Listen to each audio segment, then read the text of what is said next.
जय हिंद साथियों, स्वागत है आपका self study classes with Sumit Jain YouTube channel और दोस्तों ऐप में। दोस्तों बहुत सारे स्टूडेंट को ऐप डाउनलोड नहीं करते बन रहा है या फिर कर भी लिया है तो कोर्स भी नहीं देख पा रहे हैं। तो मैं आज उनको बता दूं कि ये जो सेल्फ स्टडी क्लासेस इस प्रकार से जब आप प्ले स्टोर से करते हैं तो ये आपका वेल जो है आइकन उसमें लगा हुआ है ना। तो इस प्रकार से सेल्फ स्टडी क्लासेस आपको सर्च करना है और ऐसे आइकन में आपको ऐप मिलने वाला है। ठीक है, तो दोस्तों हम देखें कि प्ले स्टोर में आपको इस प्रकार से दिखेगा ये सेल्फ स्टडी क्लासेस। ठीक है, ये प्ले स्टोर में आपको सेल्फ स्टडी क्लासेस का ऐप दिखने वाला है। ठीक है, ये इमेज उसमें डली है, ये आइकन, ये लोगो उसमें डला है। ठीक है, अब दोस्तों इसको इंस्टॉल करना है, यहां से आप इंस्टॉल करेंगे। ठीक है, अब इंस्टॉल करेंगे तो वहां पर आपको नंबर मांगेगा, जीमेल नंबर मांगेगा, तो आपको ओटीपी आएगा, तो आप रजिस्टर करके आगे बढ़ेंगे। कन्नड़ और मलयालम भाषाएं किस भाषा परिवार से संबंधित हैं, ये आपको बताना है। भारतीय आर्य भाषा परिवार, भारत यूरोपीय भाषा परिवार, द्रविड़ परिवार, आधुनिक भारतीय आर्य भाषा परिवार। इनमें से आपको चयन करना है। तमिल, तेलुगु, कन्नड़ और मलयालम भाषाएं किस भाषा परिवार से संबंधित हैं। ठीक है, आज से यहां पर आपको चयन करना है। ठीक है,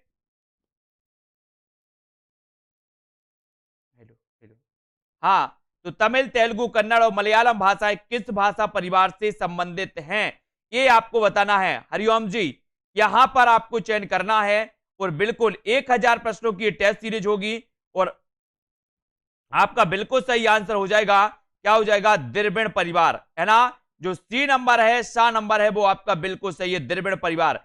तमिल, तेलुगु, कन्नड़ और मलयालम जो भाषाएं हैं ये भाषा परिवार से संबंधित हैं, तो वो द्रविड़ परिवार से संबंधित हैं, यानी कि आपका सी नंबर जो आपने चयन किया वो बिल्कुल सही है। इस 1000 प्रश्नों की दोस्तों प्रश्नोत्तर टेस्ट सीरीज में इसमें आपको वीडियो एक भी नहीं छोड़ना है ना। भाषा का मूल रूप कौन सा है, भाषा का मूल रूप बताना है। लिखित है, मौखिक है या फिर मानक रूप है या साहित्यिक रूप है। भाषा का मूल रूप कौन सा है ये आपको चयन करना है। भाषा का मूल रूप बताना है। उत्तर क्या हो जाएगा इसका, प्रश्न क्रमांक 3 का, भाषा का मूल रूप कौन सा है। पैड मेंबर का कल टेस्ट है द्विवेदी युग का। पैड नंबर बैच नंबर 1 के सभी स्टूडेंट का कल टेस्ट है द्विवेदी युग का, है ना। और बैच नंबर 2 यानी कि न्यू बैच स्टार्ट होने वाला है 5 तारीख से। भाषा का मूल रूप कौन सा है, तब सभी लोगों को पता है कि सर भाषा का जो मूल रूप होता है वो होता है मौखिक। मौखिक यानी कि आपका उत्तर हो जाएगा विकल्प नंबर बी।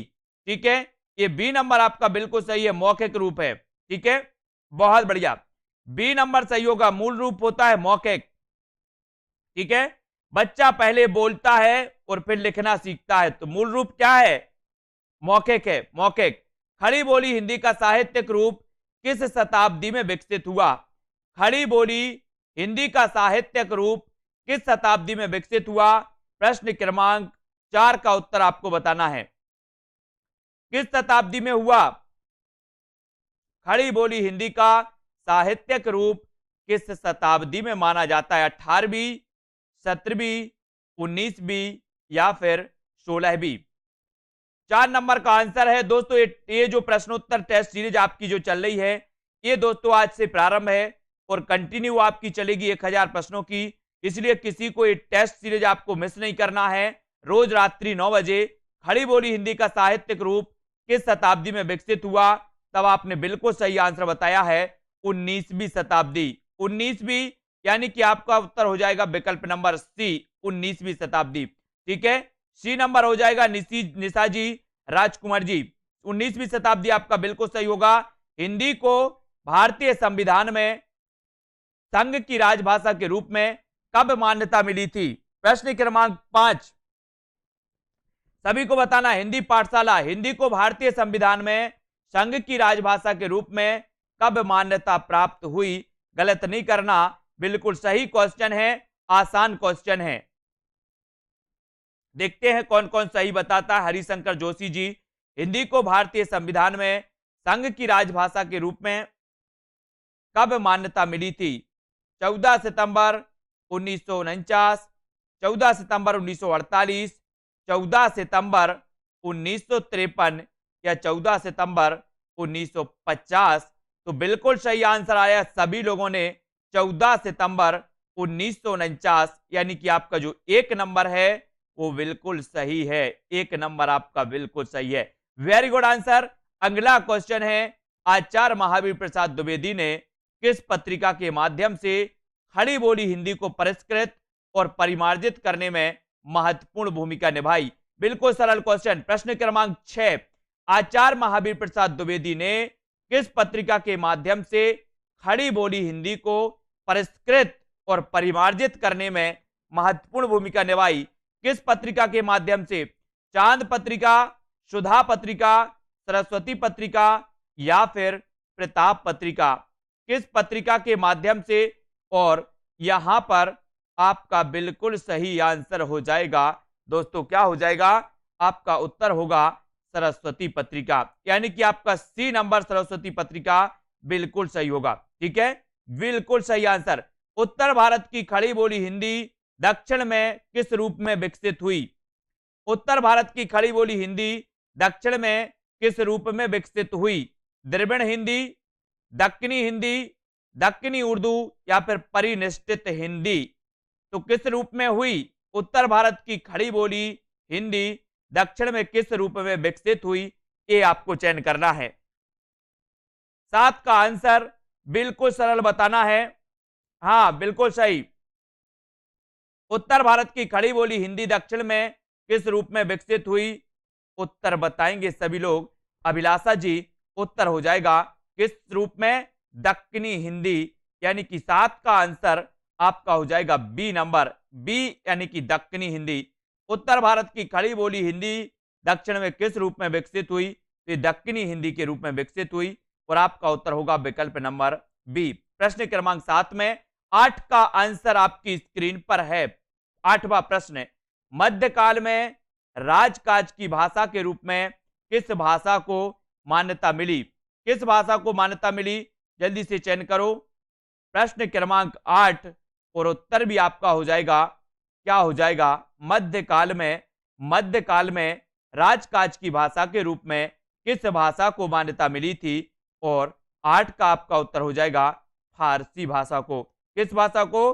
फारसी, यानी आपका उत्तर सी नंबर जो आपने टिक किया है वो बिल्कुल सही है। सी नंबर, मध्यकाल में राजकाज की भाषा के रूप में भाषा को मान्यता मिली थी तो वो भाषा है फारसी। बिल्कुल सही, फारसी आपका सही है।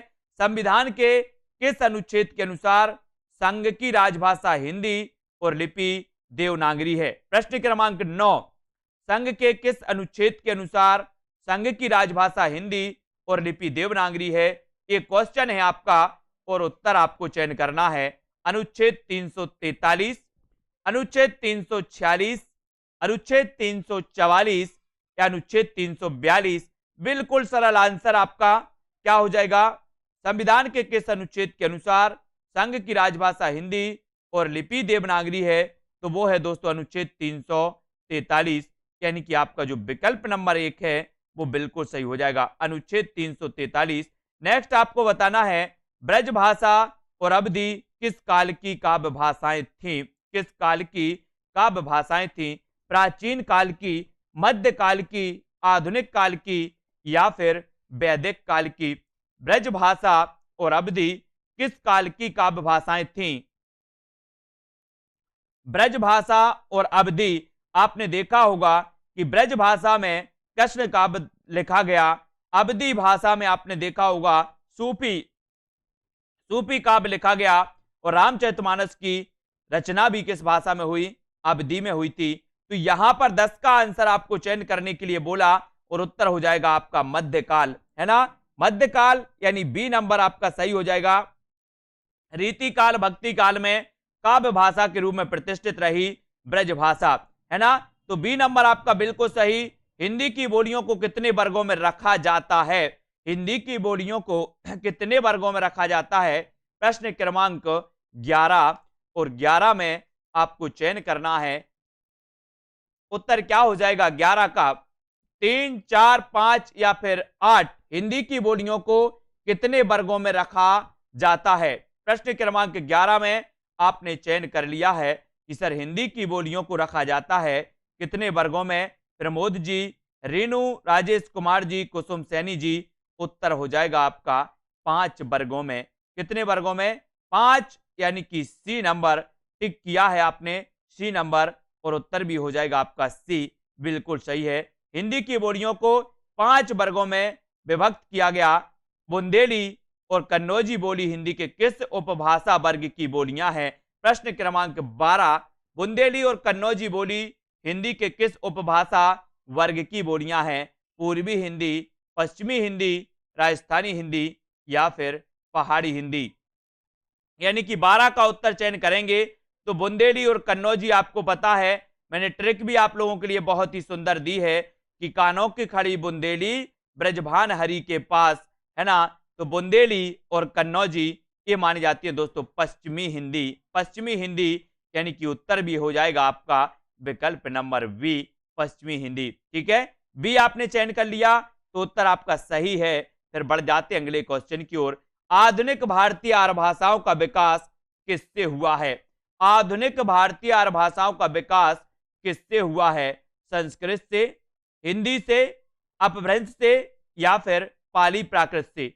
ये प्रश्न क्रमांक 13 है, उत्तर भी आपके लिए बताना है ना। और आधुनिक भारतीय आर्य भाषाओं का विकास किससे हुआ है?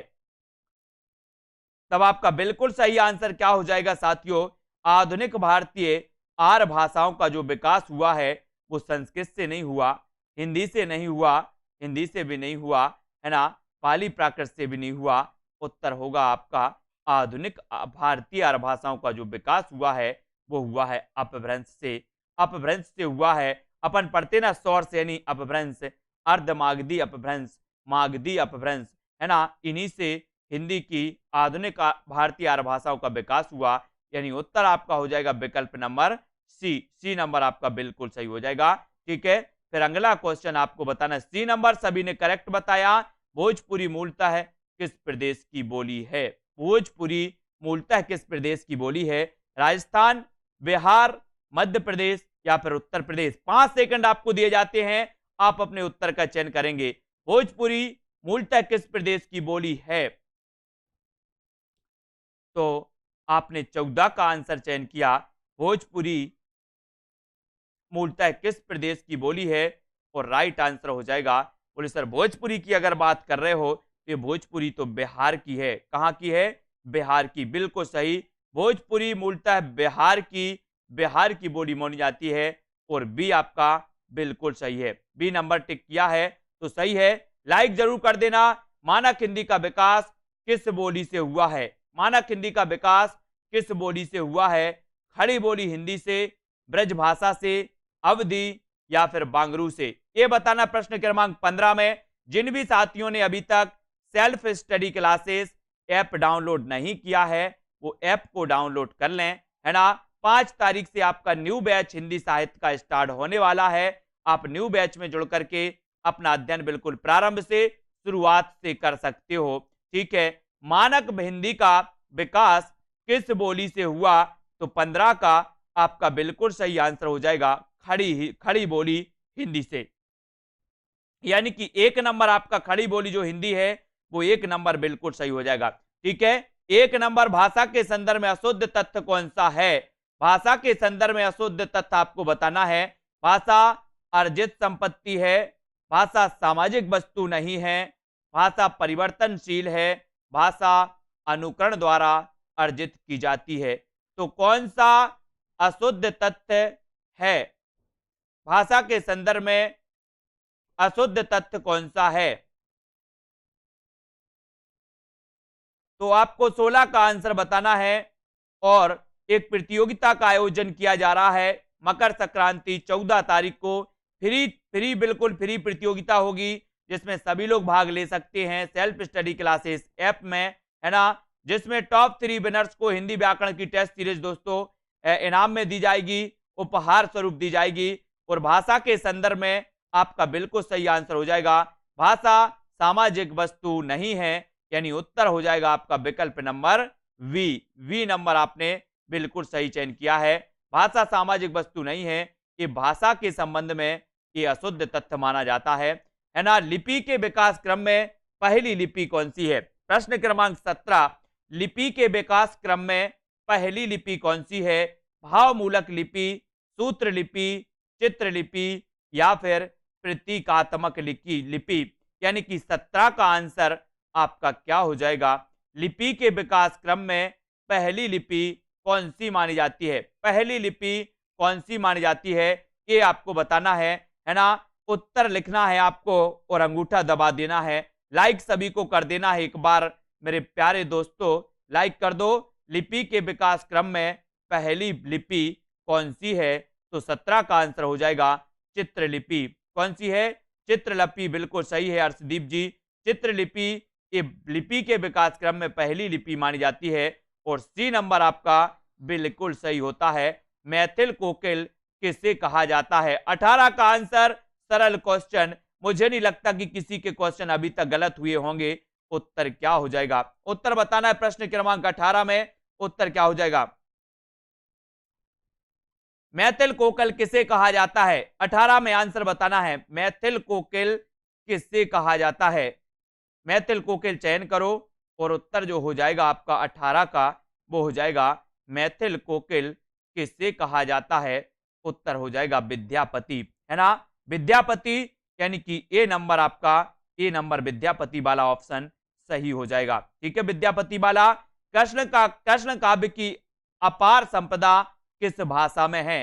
कृष्ण काव्य की अपार संपदा किस भाषा में है? अवधी, ब्रज, खड़ी बोली या फिर मैथिली? चयन करेंगे सभी लोग। कृष्ण काव्य की अपार संपदा किस भाषा में है? और 19 का आंसर आपका, हाँ है ना। ऐसा बोलते ना कि ब्रज भाषा को हम जानते हैं काव्य भाषा के रूप में, काव्य भाषा के रूप में जानते हैं, है ना। और आपका उत्तर हो जाएगा विकल्प नंबर बी, ब्रज भाषा। ठीक है, ब्रज भाषा सही है। ब्रज भाषा खड़ी बोली, हरियाणवी, बुंदेली और कन्नौजी बोलियों हिंदी की बोलियों के किस वर्ग की हैं? ब्रज भाषा, खड़ी, हरियाणवी, बुंदेली और कन्नौजी। बुंदेली और कन्नौजी ये हिंदी की बोलियों के किस वर्ग की मानी जाती हैं? ये तो आपको पता ही है। कानों के खड़ी बुंदेली ब्रजभान हरि के पास।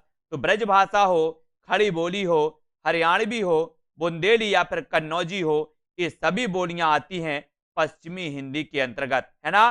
पश्चिमी हिंदी यानी कि आपका उत्तर हो जाएगा विकल्प नंबर वी जिन्होंने चयन किया उनका आंसर बिल्कुल सही, राइट आंसर। ठीक है, अगला क्वेश्चन अब आपको बताना है, मुगल काल में हिंदी भाषा पर प्रभाव डालने वाली भाषा कौन सी है? मुगल काल में हिंदी भाषा पर प्रभाव डालने वाली भाषा कौन सी है?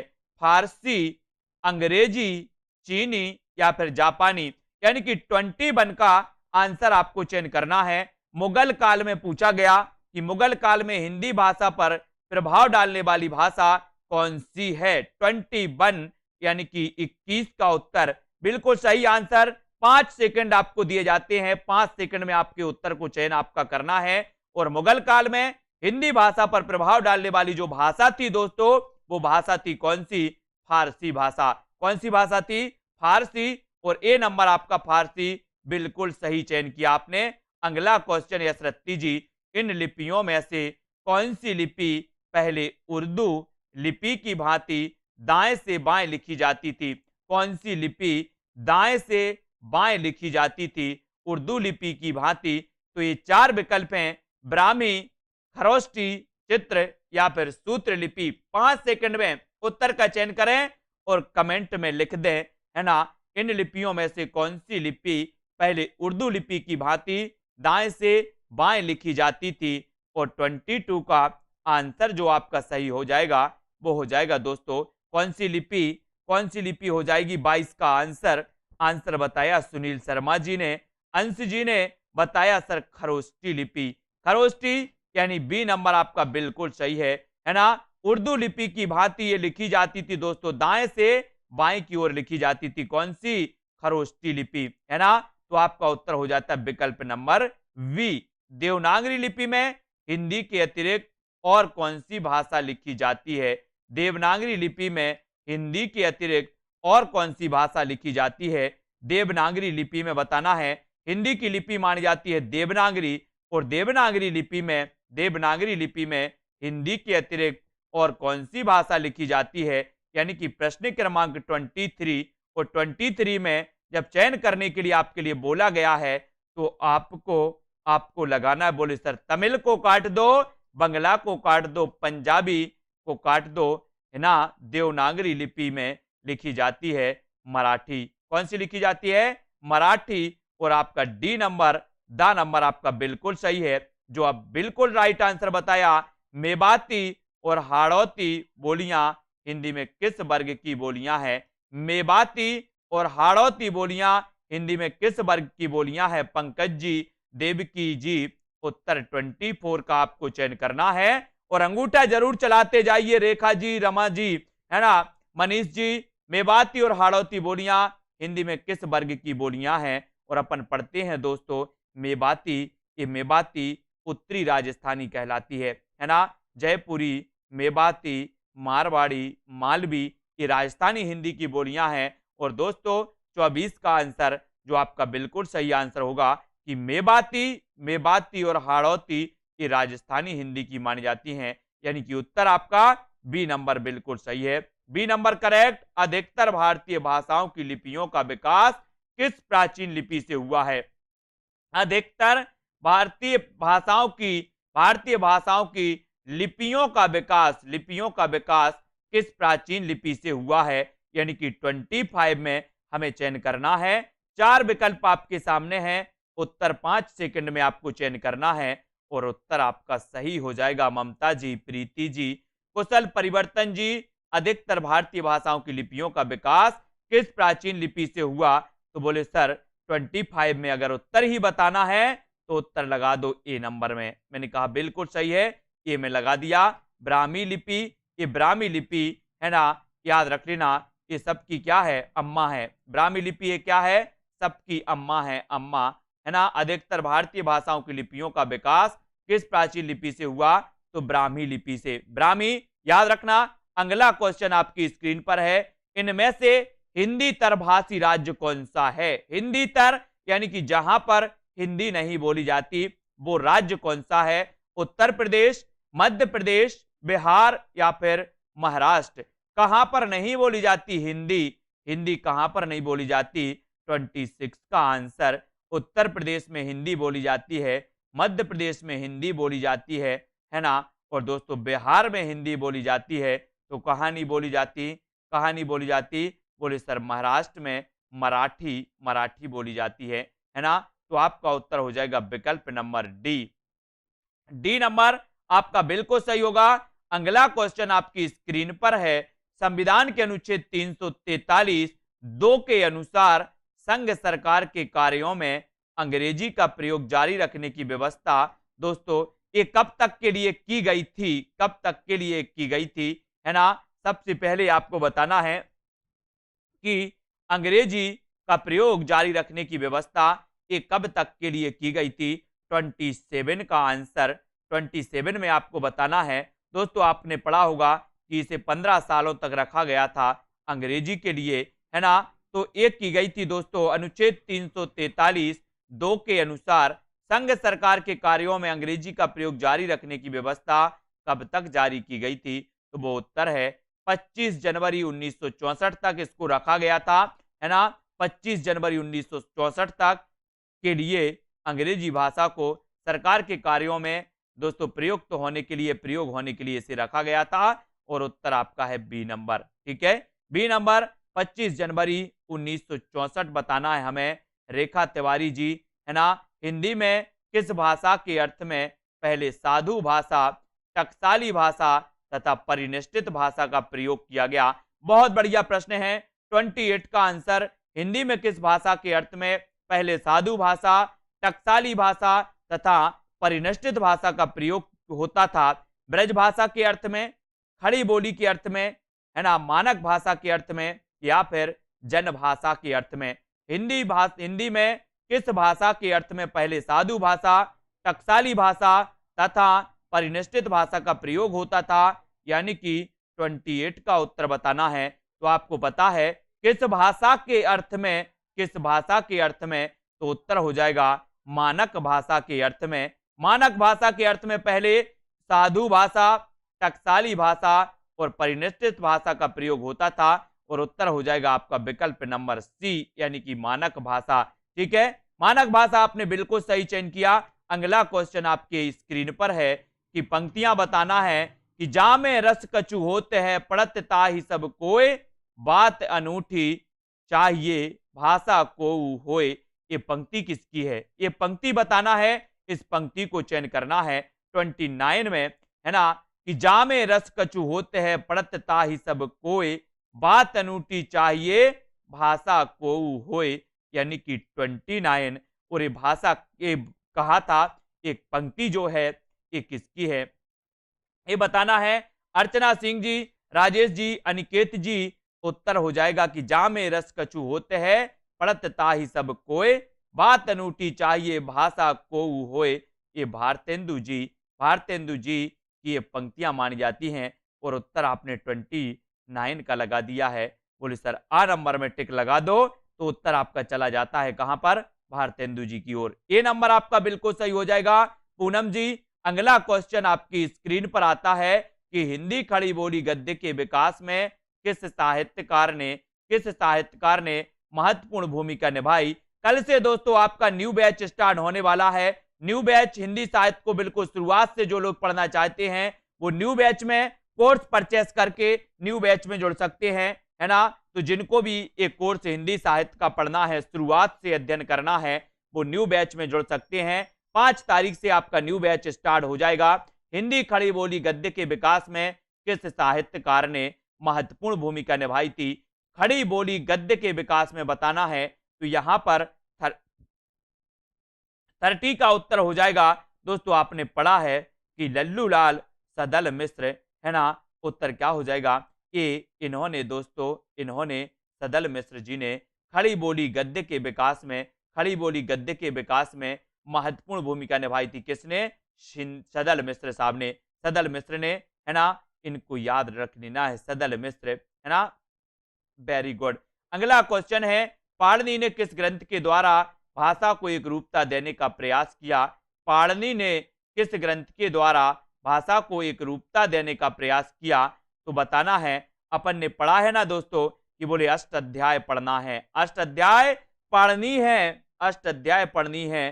तो दोस्तों पढ़नी से क्या बनेगा? पाणिनि। तो अष्टाध्याय पढ़नी है यानी कि पाणिनि, और उत्तर हो जाएगा आपका क्या? अष्टाध्यायी। अष्टाध्यायी यानी कि ए नंबर।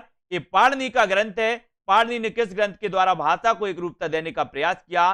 तो वो ग्रंथ है अष्टाध्यायी, जो सबको पता है लगभग। पुरानी हिंदी को किस भाषा का समानार्थक माना गया है? 32 का आंसर। पुरानी हिंदी को किस भाषा का समानार्थक माना गया है? प्राकृत का, अपभ्रंश का, पाली का, या फिर लौकिक संस्कृत का? सभी लोग लाइक जरूर कर देना और ऐप डाउनलोड कर लें। आज ही self study classes play store में सर्च करें। Self study classes app download करते तो यहां पर आपका कोई घाटा नहीं होने वाला।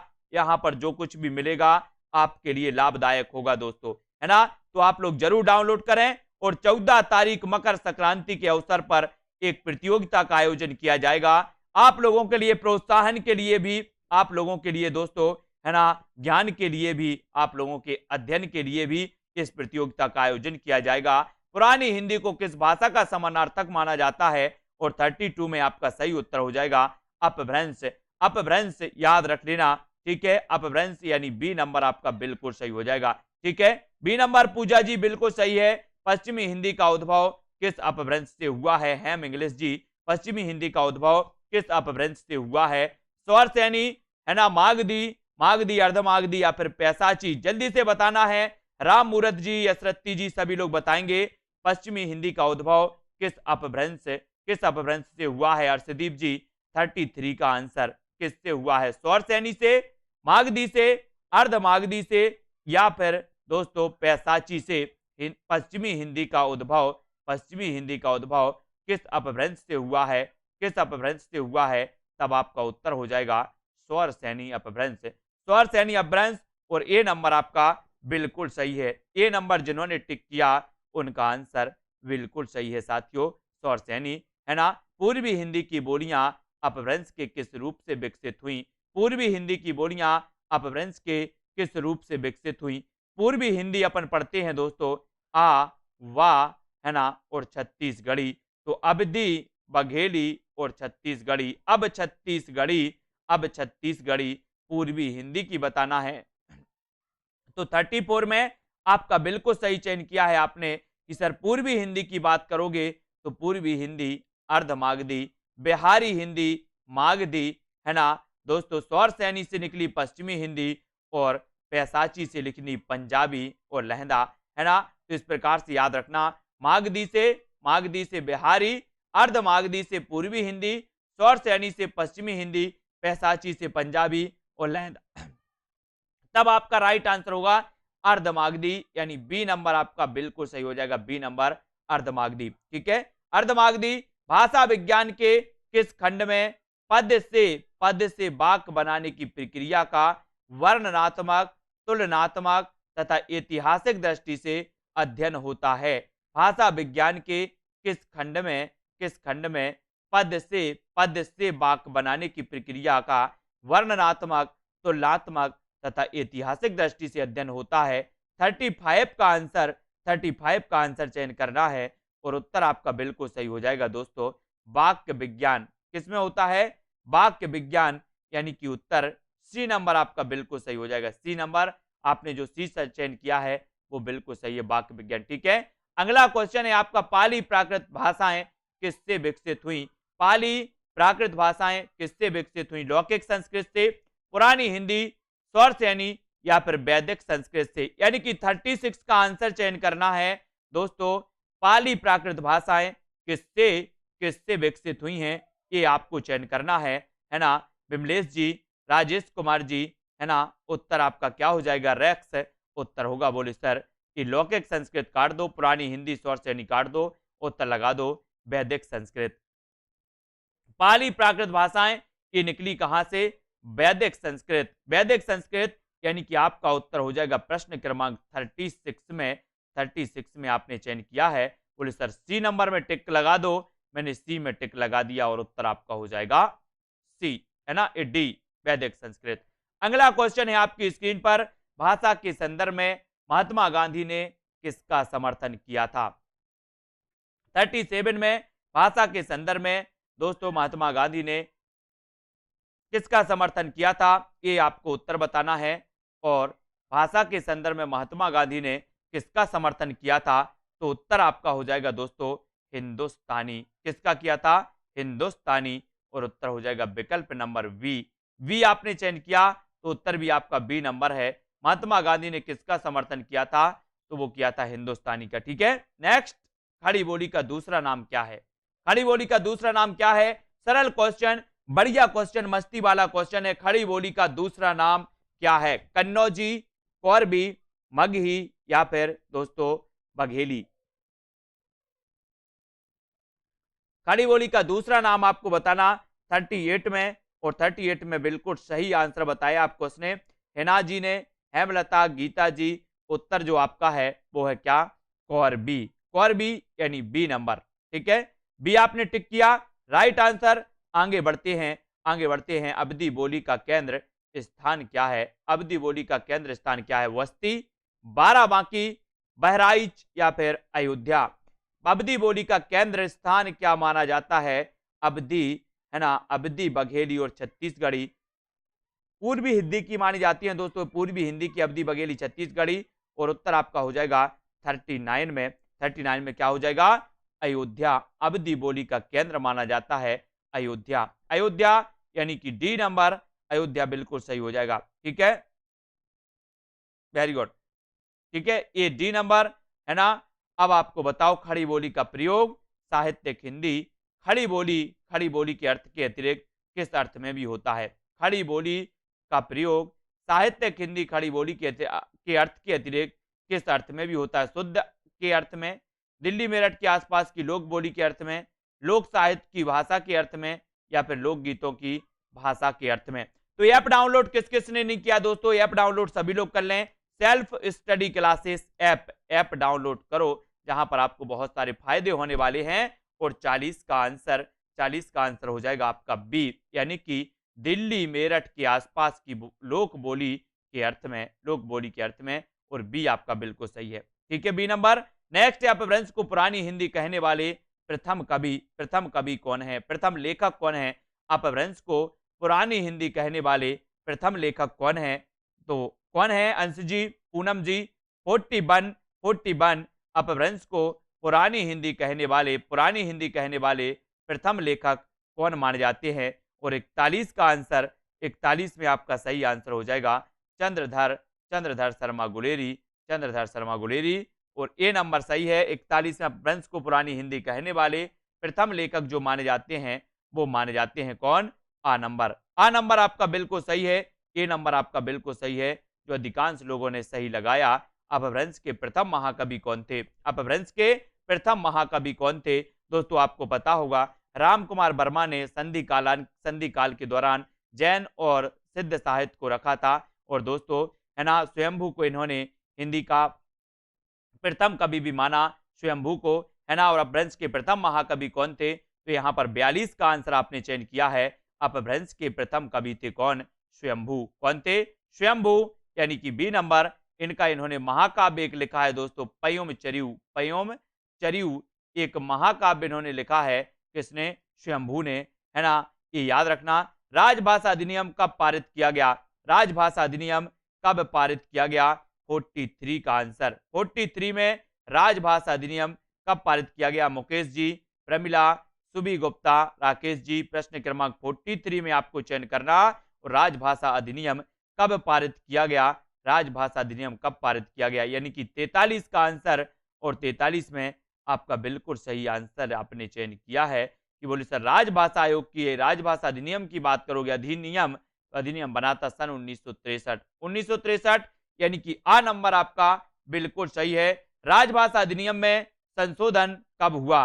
राजभाषा अधिनियम में संशोधन कब हुआ? सन 1960 में, सन 1967, 65 या फिर 1969 में? राजभाषा अधिनियम में संशोधन कब हुआ था? बहुत बढ़िया प्रश्न है, 44 का उत्तर बताना है। और दोस्तों राजभाषा अधिनियम पारित हुआ 1964 में। इसमें जो संशोधन हुआ, वो संशोधन हुआ था कब?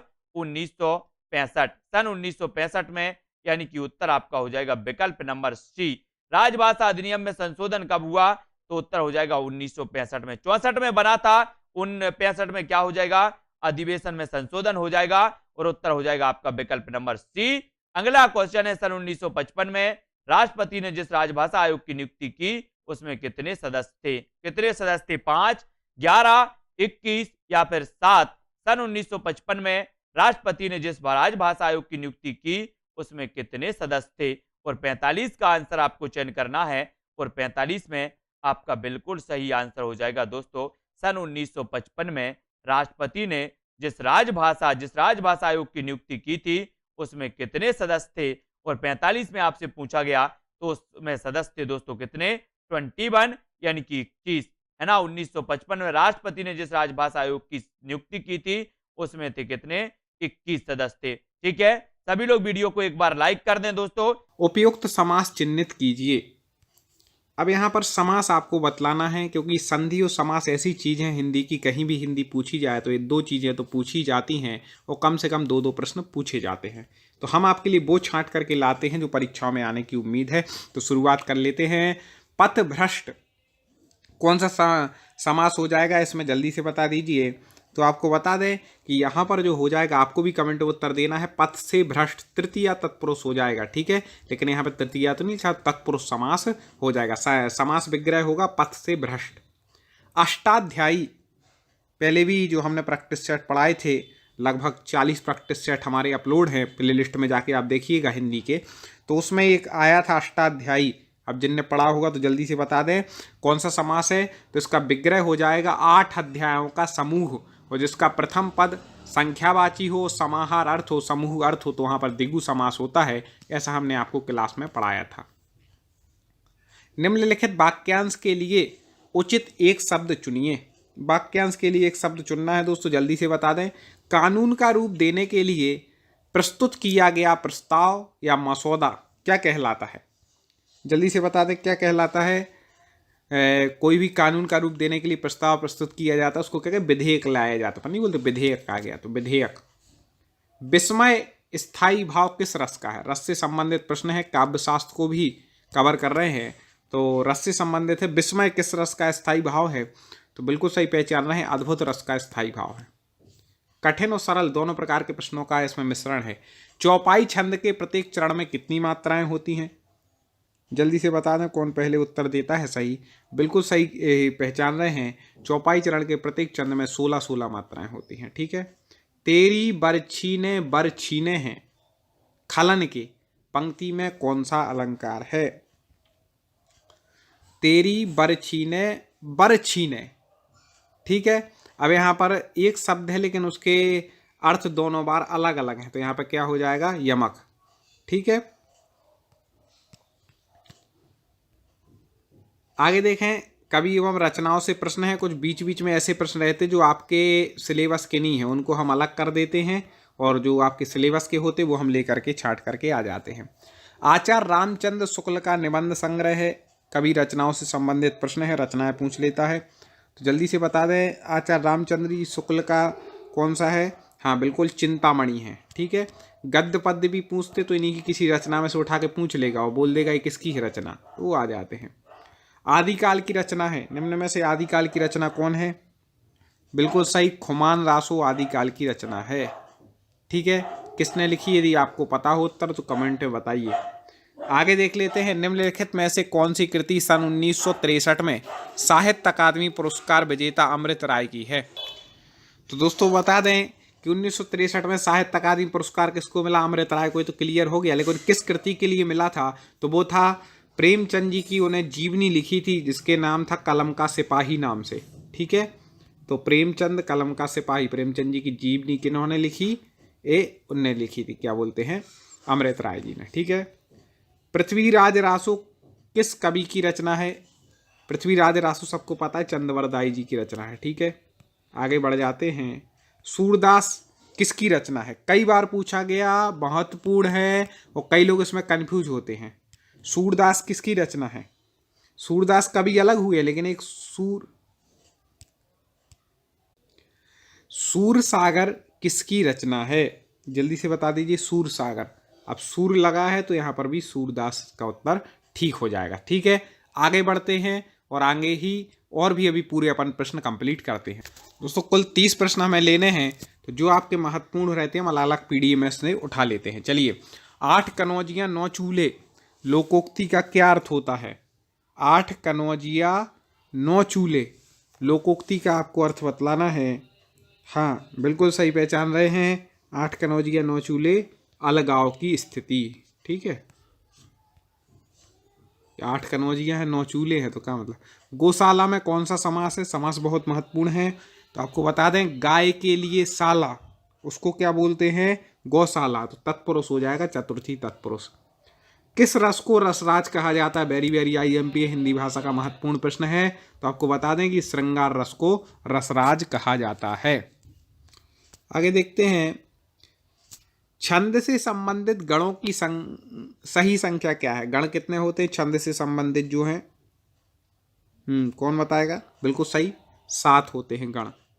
ठीक है। यमाता राजभान सलगा बोलते ना, यगण तगण मगण जगण भगण। वही मनुष्य जो मनुष्य के लिए मरे, पंक्ति में कौन सा अलंकार है? वही मनुष्य है जो मनुष्य के लिए मरे। जल्दी से बता दीजिए। हाँ, यमक अलंकार है। यहाँ मनुष्य का क्या अर्थ? एक तो वही मनुष्य है जो मनुष्य मतलब मानवता के लिए, मनुष्यत्व के लिए मरे, ऐसा। कुमार संभवम के रचयिता कौन है? जल्दी से बता दीजिए। कुमार संभव महाकाव्य है, और इसकी जो रचना की थी, हाँ बिल्कुल सही पहचान रहे हैं, क्योंकि हम पढ़ा चुके हैं। तो हमारे स्टूडेंट जो चैनल से पहले से सब्सक्राइब किए हैं उन्हें तो पता ही होगा, कालिदास, क्योंकि हम ट्रिक से कालिदास की रचनाएं पढ़ा चुके हैं। नाटक स्कंदगुप्त की रचना किसने की?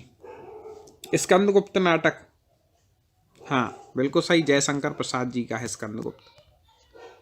विनय पत्रिका किस कवि की रचना है? जल्दी से पहचान लीजिए। बिल्कुल सही, तुलसीदास जी की रचना है विनय पत्रिका। अंधायोग किसकी रचना है? अंधायोग अंधायोग धर्मवीर भारती जी की रचना है। ठीक है, आगे भारत का शेक्सपियर किसे कहा जाता है? बहुत महत्वपूर्ण भी है और बहुत सरल भी है। कालिदास जी को भारत का शेक्सपियर कहा जाता है। इस प्रकार से हमने क्या दिया, आपको नियम पता होगा तो आप आराम से लगा लेंगे कि ई ऊ के बाद कोई भिन्न स्वर आ जाए तो अनुधन ईषण से क्या बन जाएगा? अन्वीषण। ठीक है, ऊ को क्या हो जाएगा? वाह हो जाएगा, ना आधा बचेगा। तो इस प्रकार से अन्वीषण बनता है। आगे देखते हैं, महत्वपूर्ण प्रश्न चर्चा कर रहे हैं निरंतर। रंग भवन। ठीक है, तो नीचे लिखे मुख्य शब्द के 4 अर्थ दिए हैं, सर्वाधिक उपयुक्त अर्थ का चयन कीजिए। रंग भवन, अब इसके सबसे उपयुक्त अर्थ आपको चुनना है। तो रंगा हुआ भवन, रंग बनाने का कारखाना, नाट्यगृह या रंगेलियां बनाने का स्थान। तो आपको बता दें नाट्यगृह को क्या कहते हैं? रंग भवन कहते हैं। याद रखिएगा, सबसे उपयुक्त यही है इसका अर्थ। प्रतिघात, प्रतिघात के लिए सबसे उपयुक्त चुनिए, क्या होगा भैया? प्रतिघात। तो आपको बता दें कि प्रतिघात मतलब कोई अपना घात करे तो अपन उसके बदले उसका घात कर दें। प्रतिघात मतलब चोट के बदले चोट। ठीक, किसी ने एक मारा तो एक उसने मार दिए सामने वाले ने, ये क्या हो गया? प्रतिघात एक प्रकार से। त्रिकालज्ञ। ठीक है, त्रिकालज्ञ मतलब क्या हो जाएगा? ज्ञा मतलब तो होता है जानने वाला, तो त्रिकाल मतलब जो तीनों काल को जानता है उसको क्या कहते हैं? उसको सर्वज्ञ कहते हैं, जो सब कुछ भूत भविष्य वर्तमान सब जानता है। इस प्रकार से सर्वज्ञ हो जाएगा त्रिकालज्ञ का। निम्नलिखित 4 विकल्पों में से शुद्ध वाक्य का चयन कीजिए। ठीक है, अब शुद्ध वाक्य देखिए, बिल्कुल ध्यान से पढ़िएगा, एक एक कमेंट में जल्दी उत्तर बताइएगा। तो शुद्ध वाक्य यहाँ पर 4 ये हैं, तो हम आपको जल्दी से देख करके उत्तर बताते जा रहे हैं। प्रत्येक को 2 पुस्तकें दीजिए। ठीक है, 30 का हो जाएगा। प्रत्येक को 2 पुस्तकें दीजिए। अब यहाँ पर दिया है प्रत्येक को 2-2 पुस्तकें दीजिए। 2-2 अलग कहने की जरूरत नहीं है, प्रत्येक को 2 मतलब समझ जाएंगे, एक एक को दे रहे हैं, 2-2 देना है। हर एक को 2-2, अब हर एक और फिर 2-2 तो वो भी नहीं है। प्रत्येक व्यक्ति को 2 पुस्तकें दीजिए। ठीक है, तो प्रत्येक व्यक्ति, अब व्यक्ति बोलने की जरूरत नहीं, प्रत्येक जो है व्यक्ति को देगा और किसी को देने वाले नहीं है। ठीक है, तो बी सही हो जाएगा। अगला देखें 31, तो उसे अनुत्तीर्ण होने का संशय नहीं होता, शक भी नहीं होता, आशा भी नहीं होती, हाँ आशंका जरूर होती, उसे अनुत्तीर्ण होने की आशंका है। ठीक है, चलो आगे बढ़ते हैं। देखें, जो शब्द 2 वाक्यांशों, शब्दों और वाक्यों को जोड़ने का कार्य करते हैं वे क्या हैं? जल्दी से बता दें क्या हैं? तो जो वाक्यांशों शब्दों को जोड़ते हैं वो समुच्चय बोधक शब्द हैं। ठीक है, समुच्चय मतलब ये होता है जुड़ना। जो शब्दांश शब्द के पहले जुड़कर अर्थ में परिवर्तन लाते हैं, तुम पहले ही बता चुके कि भाई उपसर्ग हैं वो शब्द के पहले जुड़ते हैं। ठीक है, ये उत्तर हो गया। प्रत्यय शब्द के बाद में जुड़ते हैं। संधि 2 वर्णों के बीच में होती है। ऐसे आप लगा सकते हैं। नाक का बाल होना, मुहावरे का क्या अर्थ है? नाक का बाल होना, जल्दी से बता दीजिए मुहावरे का अर्थ। नाक का बाल मतलब अधिक प्रिय होना। बैठे से बेगार भली, कहावत का सही अर्थ है कि बैठे से बेगार भली, आपने सुनी होगी कहावत। तो निरर्थक से कम लाभ का काम अच्छा है, फालतू बैठे से अच्छा खुद थोड़ी लाभ हो जाए। ठीक है, शरणार्थी के लिए अंग्रेजी शब्द रूप होगा। शरणार्थी जल्दी बता दें, तो इसका उत्तर जो हो जाएगा सी, फुगेटिव।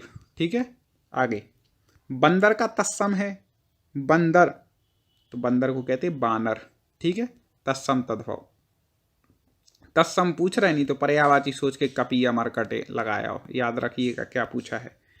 कमल के समान नयन में कौन सा समास है? कमल के समान नयन में कौन सा समास है? तो आपको बता दें उपमान उपमेय भाव है।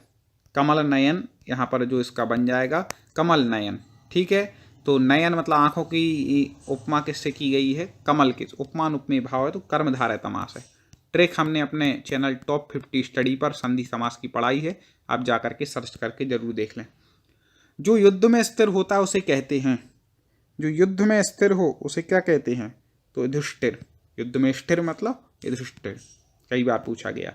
जो व्याकरण जानता है उसको क्या कहते हैं? उसको कहते हैं व्याकरण को जानने वाला, मतलब वैयाकरण। ठीक है, वैयाकरण कहते हैं। ये भी कई बार पूछा गया। सब प्रश्न बार बार पूछे जाते हो, आगे देखना, देखेंगे ही आपको पेपर में। आप हमारे हिंदी साहित्य के जितने भी हमने प्रैक्टिस सेट कराए हैं, आप एक बार जा कर के प्ले लिस्ट में जाएं चैनल की और ज़रूर देख लें, जिससे कि आपको कोई भी ऐसा महत्वपूर्ण प्रश्न ना छूटे। जो अव्यय वाक्य में किसी शब्द के बाद लगाकर उसे विशेष बल प्रदान करते हैं उसे क्या कहते हैं?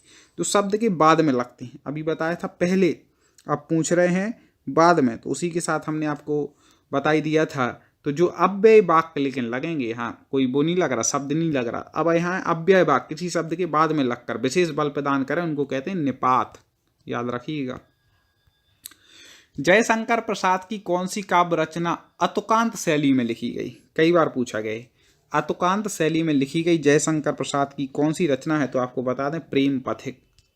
ठीक है, जो प्रेम का पथ हो जाता है फिर उसका कोई तुक नहीं रहता, वो इधर उधर मतलब घूमता है, आतुकांत, ऐसे आप याद रख लेंगे। याद करने के लिए ऐसा कोई मतलब वो नहीं है। निम्नलिखित में से कौन सी पुस्तक प्रेमचंद द्वारा लिखित नहीं है? जल्दी से बता दें, प्रेमचंद की रचना इनमें से कौन सी नहीं है? कायाकल्प है, रंगभूमि इनका प्रसिद्ध उपन्यास है, प्रेमाश्रय है, हाँ जय पराजय नहीं है। ठीक है, बी उत्तर इसका ठीक हो जाएगा। कबीरदास भक्ति काल की किस धारा के कवि थे? जल्दी से बता दें, तो कबीरदास जी थे संत काव्य धारा। ठीक है, निर्गुण के काव्य के अंतर्गत जो संत काव्य धारा थी उसके कवि थे कौन? कबीरदास जी। ये सब एक प्रश्न बार बार पूछे जाने वाले परीक्षाओं वाले प्रश्न हैं दोस्तों। एक एक प्रश्न महत्वपूर्ण है, एक एक प्रश्न को याद करिए, ध्यान से समझिए, पढ़िए, क्योंकि पहले भी हम बहुत सारे वीडियो लाए हैं और आगे भी ऐसे हिंदी व्याकरण, जिसमें इसी में देखना आप संधि, समास, अव्यय, उपसर्ग, प्रत्यय, विशेषण शब्द सब आ गए इन क्वेश्चनों में। और इसी के बाद आपको बता दें कि रचनाएं भी आ गई, प्रमुख विशेषताएं भी आ गई हैं, और काव्य शास्त्र भी आ गया, रस, छंद, अलंकार, ऐसे हर चीज़ आपको हमारे चैनल पर उपलब्ध मिलती है। ये हम लेकर के आते रहते हैं, इसलिए अभी तक सब्सक्राइब ना किया हो तो सब्सक्राइब कर लेना। दोस्तों एक निवेदन है कि वीडियो को लाइक जरूर करें, आप लाइक करेंगे तो हम और ऐसे वीडियो लाने का बिल्कुल प्रयत्न करते हैं कि दोस्त इतना पसंद कर रहे हैं तो हमें और ऐसे वीडियो, ऐसे प्रश्न लाना चाहिए। तो आपको यदि प्रश्न पसंद आ रहे हो तो लाइक जरूर कर लेना। चले अगला देखें, पश्चिमी हिंदी के अंतर्गत कौन सी बोली बोली जाती है? देखो हिंदी जो है, पूर्वी हिंदी, पश्चिमी हिंदी, ये सब आपने पढ़ी होंगी, बिहारी हिंदी, ये सब पढ़ लेना है। बोलियां जो है ना हिंदी की, ये जरूर पढ़ लेना, इससे संबंधित एक दो क्वेश्चन आपके पेपर में आएंगे, इसलिए आप बहुत अच्छे तरीके से पढ़ लीजिए। अब यहाँ पे पूछा है कि पश्चिमी हिंदी की कौन के अंतर्गत कौन सी बोली आती है? तो आपको बता दें, जो मेवाती है और मगही, बघेली, यहाँ जो बोल रहे हैं तो मेवाती तो आती नहीं है, तो राजस्थानी के अंतर्गत आ जाएगी। बघेली और मगही भी नहीं आती। हाँ, कन्नौजी जो है वह पश्चिमी के अंतर्गत आती है। तो कौन सा उत्तर इसका ठीक हो जाएगा? कन्नौजी, जो पश्चिमी हिंदी के अंतर्गत आती है। ऐसे आप वीडियो शुरू करते हैं। दानवीर में कौन सा समास है? अब दानवीर शब्द की यदि हम व्याख्या करें तो अर्थ निकलेगा दान में वीर। अब मैं क्या है? सप्तमी तत्पुरुष। मैं किस में आता है? सप्तमी तत्पुरुष में, या फिर ऐसा कह सकते हैं कि संबंध तत्पुरुष। संबंध होता है ना, सॉरी, संबंध की जगह अपन लगा लें अधिकरण तत्पुरुष। अधिकरण में आता ना मैं पेपर, तो दान में वीर कौन सा समास हो जाएगा? तत्पुरुष समास हो जाएगा। ठीक है, डी उसका उत्तर ठीक है। आगे बढ़ते हैं, निम्न में से कौन सा शब्द शुद्ध है? शुद्ध शब्द पहचानने के लिए आपको उच्चारण शुद्ध आना चाहिए। तो यहाँ पर ये लिखे गए हैं क्या? आयोजित। अब आयोजित सही कहाँ पर लिखा है? यहाँ पर लिखा है। अब उच्चारण करके देख लिया करें तो आपको अंदाजा हो जाएगा। ठीक है, आगे बढ़ते हैं। यदि पिछले वीडियो आपने ना देखे हों तो प्ले लिस्ट में जा कर के देख सकते हैं, या यूट्यूब पर सर्च करें टॉप 50 स्टडी और क्रम से आपको ये वीडियो मिल जाएंगे। कल्पना का विपरीतार्थक शब्द कौन सा है? कल्पना। ठीक है, एक होता है कल्पना और एक होता है यथार्थ या वास्तविक। अब दो तो आपको सही, तो एक वो असली, ये तो होंगे नहीं। अब दो में से कन्फ्यूजन होगी। तो यहाँ पर कह रहे हैं कल्पना। कल्पना मतलब एक है कल्पना और एक है यथार्थ। ठीक है, तो यथार्थ ज़्यादा इसके लिए ठीक हो रहा है, तो कल्पना का विपरीतार्थक क्या हो जाएगा? यथार्थ हो जाएगा। अगला है तरी शब्द का पर्यायवाची कौन सा है? कमेंट में आप जरूर उत्तर लिखते जाएं हमारे बताने से पहले, और वीडियो को लाइक कर दें। तो तरी शब्द का पर्यायवाची आपको बता देंगी। तरी शब्द का पर्यायवाची हो जाएगा नौका, नाव। ठीक है। तरी कैसे याद रखेंगे? तरी क्यों है? क्योंकि नाव हमें क्या करती? तारती है, इस पार से उस पार ले जाती है। आगे देखते हैं। आंख शब्द का पर्यायवाची कौन सा नहीं है? याद रखिएगा, यहाँ क्या पूछ रहे? नहीं है। नहीं तो क्या आंख शब्द का पर्यायवाची? लोग कहते हैं अरे आंख का पर्यायवाची पहले ही दिया है, बिल्कुल चकचू लगा कर के आगे बढ़ जाते। गलती मत करना पेपर में। यहाँ पूछ रहे नहीं है तो आंख का चक्षु तो है, लोचन भी है, अक्षी भी है, तो इसका उत्तर हो जाएगा धात्री। धात्री नहीं है, बाकी अक्षी मतलब भी आंख, लोचन मतलब भी और चक्षु मतलब भी क्या है? आंख है। पर्यायवाची याद करने की ट्रिक हम पहले आपको पढ़ा चुके हैं, चैनल पे देख लें। सांप का पर्यायवाची शब्द कौन सा नहीं है? सांप का तो आपको बता दें कि यहाँ पे 4 ऑप्शन दिए हैं, ठीक है। सांप के यदि आपने पर्यायवाची पढ़े होंगे तो हरी, हरी भी कहते हैं सांप को, सारंग भी कहते हैं, खग नहीं कहते। खग तो पक्षी को कहते हैं, खग किसको कहते हैं? पक्षी को, याद रखिएगा। तो सांप शब्द का पर्यायवाची क्या नहीं है? खग नहीं है। खा मतलब होता है आकाश और गा मतलब होता है गमन करने वाला, तो आकाश में गमन करने वाला अर्थात पक्षी होता है, याद रखिएगा। हरी भी है सांप का पर्यायवाची, सारंग भी और भोगी भी है, ये सब सांप के पर्यायवाची हैं। एक प्रश्न में कई प्रश्न कवर करने हैं। रिक्शा किस भाषा का शब्द है? कई बार पूछा गया, मैंने देखा परीक्षाओं में कि रिक्शा कौन सी भाषा का शब्द है, तो आपको बतला दें कि रिक्शा जो है वह जापानी भाषा का शब्द है। बहुत अच्छे अच्छे प्रश्न आगे भी आप तक लेकर के आने हैं। टोटल हमारा लक्ष्य है कि 1000 प्रश्न आपको ऐसे हिंदी व्याकरण के ले आएँ और काव्य शास्त्र की आप इनको पढ़ लें, फिर आपको ज़्यादा कुछ पढ़ने की ज़रूरत ना पड़े। आस्तिक संक्षिप्तीकरण है, आस्तिक संक्षिप्तीकरण है किसका है? तो ईश्वर के प्रति आस्थावान, वह कौन कहलाता है? आस्तिक कहलाता है, ठीक है। निम्नलिखित में से स्पर्श व्यंजन कौन सा है? मैंने आपको बताया था का से लेकर के माँ तक, मतलब कचट तक पूरे का, खा गा घा हिंगा चाचा जा जा यहाँ, ये सब क्या कहलाते हैं? 25 वर्ण होते हैं, ये क्या कहलाते हैं? स्पर्शी व्यंजन कहलाते हैं। अब आप इसमें से देख सकते हैं कि कौन सा वो वर्ण है जो आता है, तो आपको पता है चा वर्ग में आता है छा, चा छा, तो छा क्या हो जाएगा? स्पर्शी व्यंजन हो जाए। क्यों कहते हैं? क्योंकि जब इसका उच्चारण करते हैं तो आपने देखना कि जैसे छा, तो जीभ जो है वह ऊपर तालू से टकरा रही है, स्पर्श कर रही है, इसलिए वह क्या है? स्पर्शी व्यंजन है, याद रखिएगा। 35वां देखें। निम्नलिखित में से कौन सा तत्सम शब्द है? तत्सम हम पहले भी बता चुके हैं कि जो शब्द संस्कृत से हिंदी में आए लेकिन वैसे ही उच्चारित होते हैं, लिखे जाते हैं जैसे संस्कृत में थे, उनको तत्सम कहते हैं, और जो बदल जाते हैं वो तद्भव कहलाते हैं। तो तत्सम आम्र, ठीक है। आम्र क्या है? यहाँ पर तत्सम है। आम के लिए क्या कहते हैं? आम्र, ठीक है। आँख, तो आँख का तत्सम हो जाएगा अक्षी, ठीक है, जो अभी आया था। आंसू का होता है अश्रु, ऐसे होते हैं अलग अलग, लेकिन अपन को यहाँ पर बतलाना है कि तत्सम आम्र है, ठीक है। निम्नलिखित में से कौन सा तद्भव शब्द है? यदि प्रश्न पसंद आ रहे हो तो वीडियो को लाइक और शेयर जरूर करना दोस्तों, अन्य लोगों तक पहुँचे। तो अब तद्भव बतलाना है। अब देखिए, तद्भव शब्द की आपको बात बतला दें तो इनमें से जो तद्भव शब्द पूछा गया, कोआ, ये तो तद्भव है भैया, कोआ। तो कुत्ता भी तद्भव है, क्योंकि स्वान बोलते हो, कोयल भी तद्भव है, तो ये सभी क्या हो जाएंगे? तद्भव शब्द ही हैं, इसमें तत्सम नहीं है।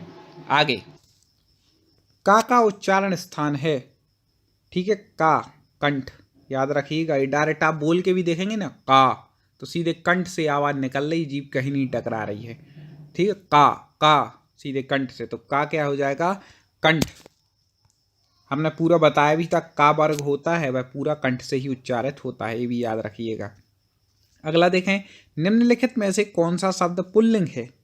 अब पुल्लिंग यदि अपन को सोचना है तो सबसे पहले एक बार तो शब्द का बोलना आना चाहिए और उसका प्रयोग करना आना चाहिए कि हमें शब्द का प्रयोग कैसे और कहाँ पर करते हैं।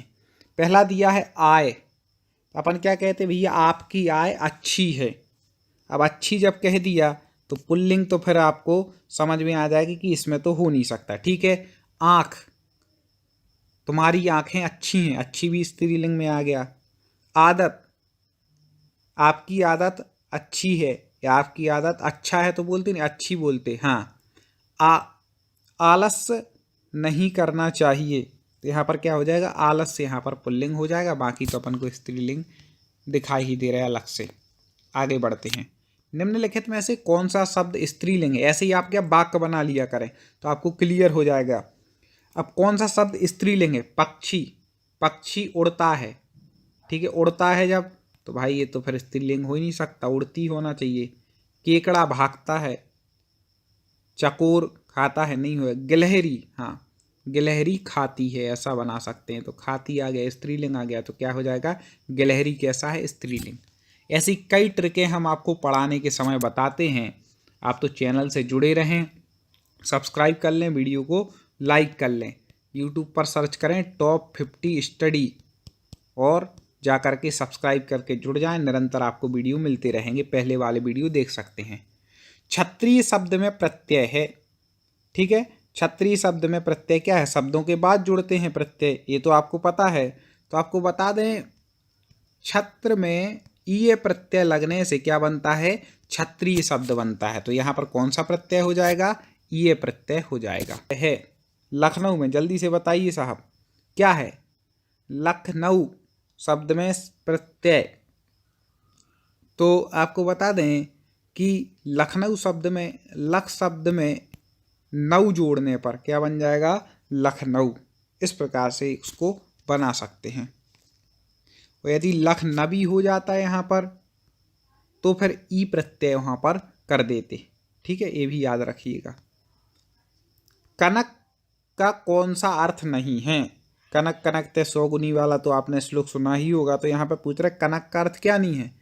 तो कनक का अर्थ सोना है, धतूरा है, दो तो अपन कनक कनक वाले उससे समझ में आ जाता। अब आपको चुनना है चंद्रमा और नाग केसर। तो आपको बता दें चंद्रमा नहीं है कनक का अर्थ, नाग केसर तो है, ठीक है। तो इसका उत्तर हो जाएगा चंद्रमा। बाकी कनक के अर्थ क्या है? एक सोना है, एक नाग केसर, एक धतूरा है, ये 3 अर्थ हैं।